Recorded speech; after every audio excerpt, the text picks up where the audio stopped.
Alright, so today we're going to be looking at the 5 essential components every reader must master. Did you know that becoming a strong reader, confident reader, takes more than just knowing the alphabet? According to the National Reading Panel, reading proficiency depends on mastering 5 key components, each one working together like a puzzle pieces to build fluency and comprehension. I'm going to break down the 5 components that your child must master to become a successful reader.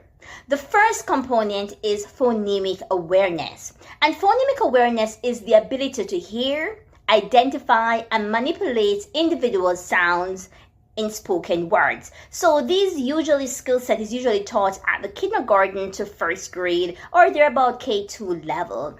The next component is phonics.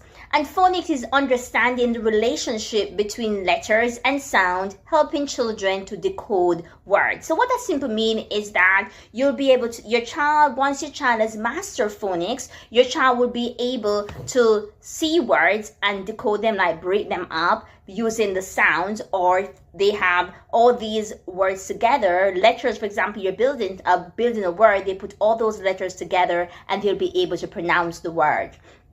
The next component that your child must master is fluency, and fluency depending on their grade level. Okay, so if your child is in kindergarten, the expectation is not that your child should read fluently a 1st grade or a 2nd or even 5th grade book. Fluency is dependent on their grade level.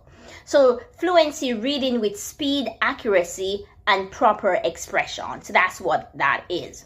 The vocabulary. So vocabulary is another component of reading that your child must master, knowing the meaning of words and how to use them.